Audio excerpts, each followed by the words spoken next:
Our today's topic is Elizabethan theatre or Elizabethan drama because drama was produced to play in a theatre.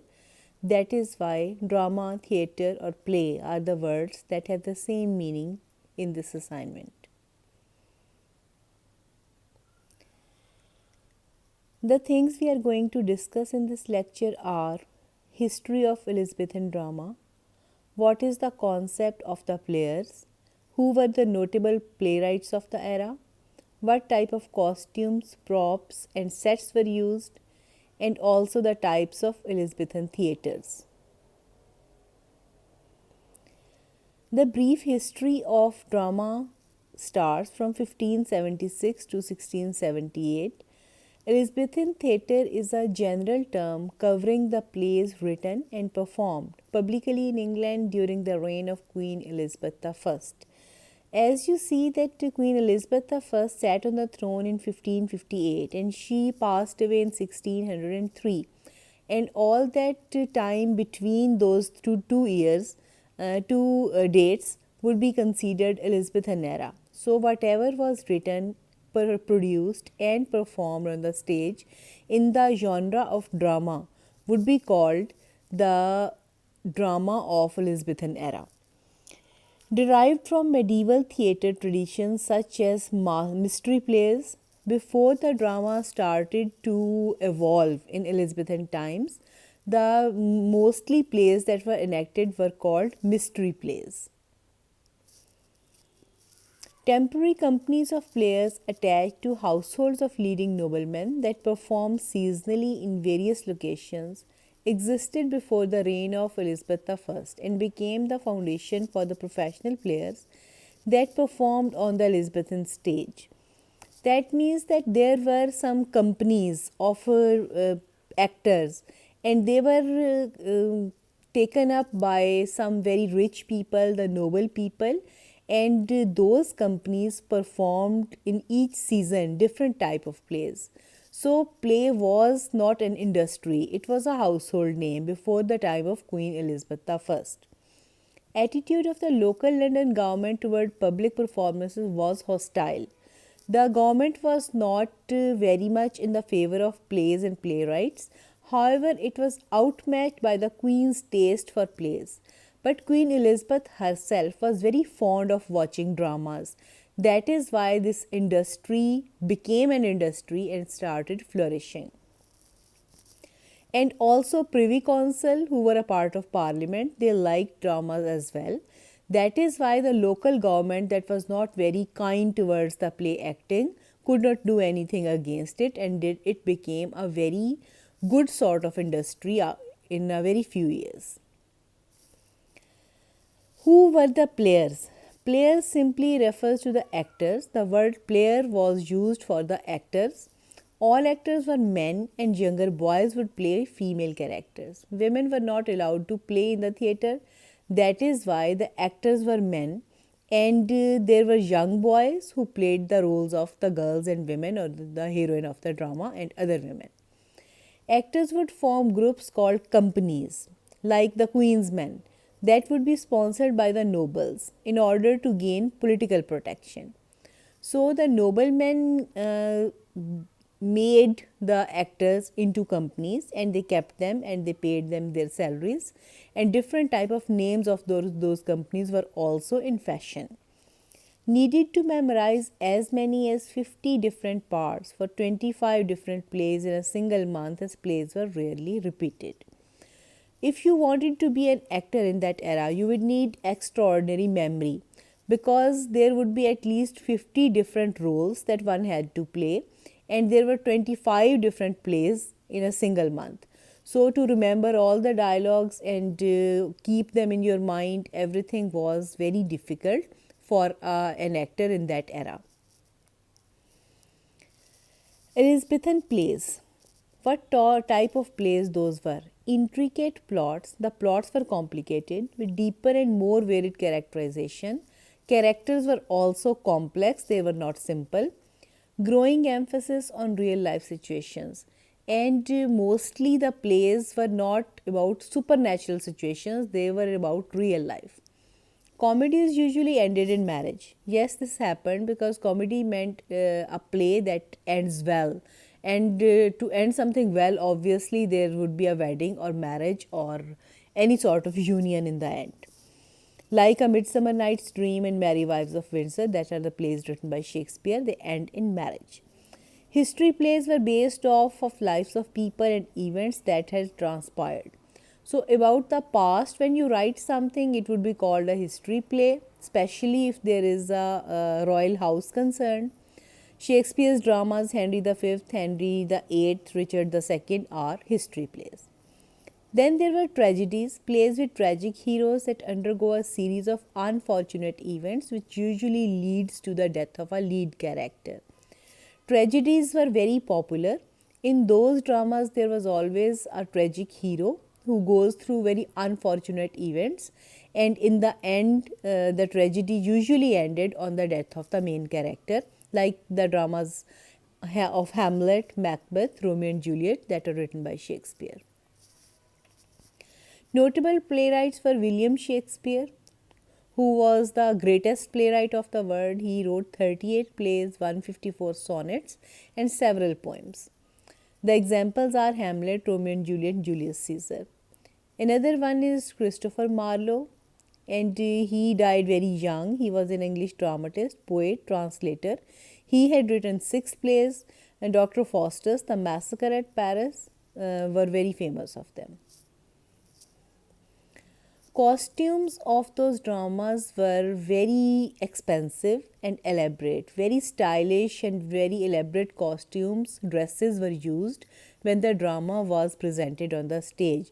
It was done to engage the audience and make the play more beautiful to look at. There was a lot of embroidery used, ruffs and ruffles, pearls, laces, and such things were used on the clothing to make it more beautiful. The clothes were brightly colored again to engage the attention of the audience. And the clothes help distinguish various characters, because when you look at the dressing of a character, you would know what type of person he or she is and to which class of the society they belong.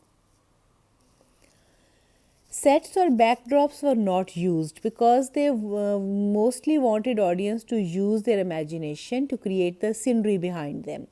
There was no modern lighting, candles and natural light was used for the theatre. Words were more important, dialogue was more important than the scenery behind.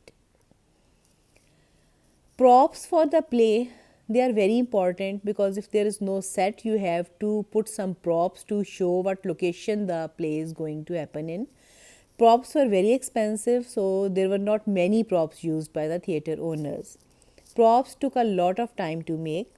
And props usually symbolize certain places, because if you put some chairs, tables and mugs on the stage, it meant that it is a tavern or a hotel, and the audience would understand that this is happening within a tavern.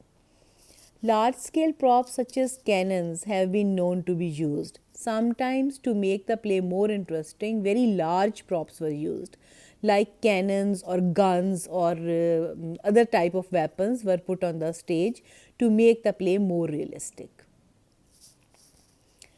Theatre was played in 3 type of places. One was in yards, one is in the playhouses, and the last one is amphitheatres. One by one we shall discuss all 3. In yards. Playing the theatre in the yard of an inn or a hotel was very popular, because if you want to go to watch a play, you could stay in the hotel as well and you could drink and eat there.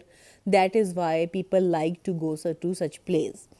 Performances were held in private inn houses, in the places where people stay, in the hotels. A small fee was charged to playgoers as they entered the inn yard.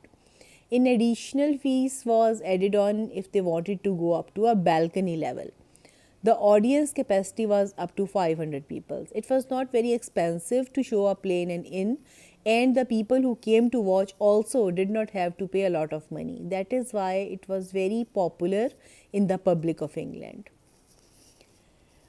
Inn yards were very big yards. They were cobblestone. That means it was not dirt there. It was a very good sort of surface to do a play there.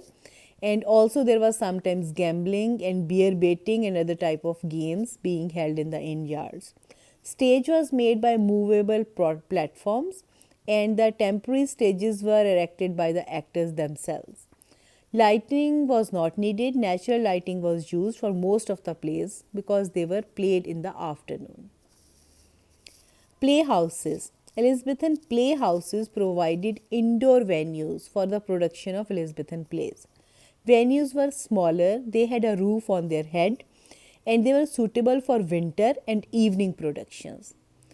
And going to the playhouse was more expensive. A that was being played in an inn yard was less expensive.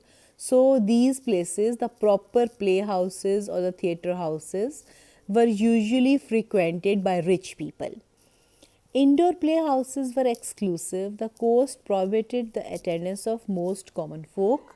Mostly the common people did not go there because they were very expensive and only the rich people could afford that. Playhouses. The audience capacity was up to 500 people. The great halls in existing prestigious buildings were used as the playhouses for plays and performances. The indoor playhouses were lighted by candles, so play could be staged at night. This facility was not available in the inns. Use of the candles led to the introduction of intervals when candles that were burnt out were replaced. Playhouses were very nicely furnished and they had food and drinks served or sold during the intervals. There was music, there was songs, and acoustics of indoor theatres helped in this area. Beautiful scenery was introduced, the backdrops were made, and as we see that all that production has its cost. That is why playhouse dramas were more finely executed and thus they were more expensive.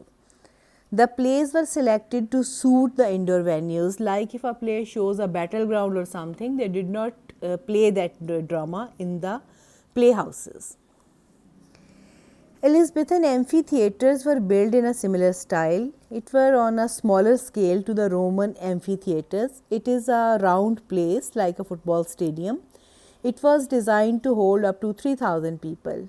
And one of the most popular Elizabethan amphitheatres, the Globe Theatre, where Shakespeare worked and wrote. Globe Theatre was built in 1599. It was open on the side of the river and it was very large. Its dimensions of the stage were 20 foot wide and 15 feet deep to 45 feet to 30 feet up. Design was based on Colosseum of Italy but a smaller scale. So it was a very complicated and beautifully made theatre. Globe Theatre took 6 months to build. The building materials were timber, that means wood, nails, stone, plaster and thatched roofs. The structure was octagonal and it was slightly circular. Natural lighting was used, but there was some artificial lighting present for certain night scenes. Here you can see the structure of the Globe Theatre. And here is the interior of the Globe Theatre. If someone is sitting in a gallery, this is what they would see. In the interior there were galleries, stairs and access. There was stage when the performance was done. Then there was pit or the yard. That was the cheapest part. That means someone who is sitting in the gallery will pay more. On the stairs and around the stage you pay less, and in the yard you pay the least money. Interior of the Globe Theatre, there was one area that was called Heaven. Then there was a doorway. After that there are Lord's Room, then Gentleman's Room and Tiring House, the hut. These were the customary places that were mostly found in all theatres. These are the links that are used to make these slides. Hope you get some knowledge from here. It was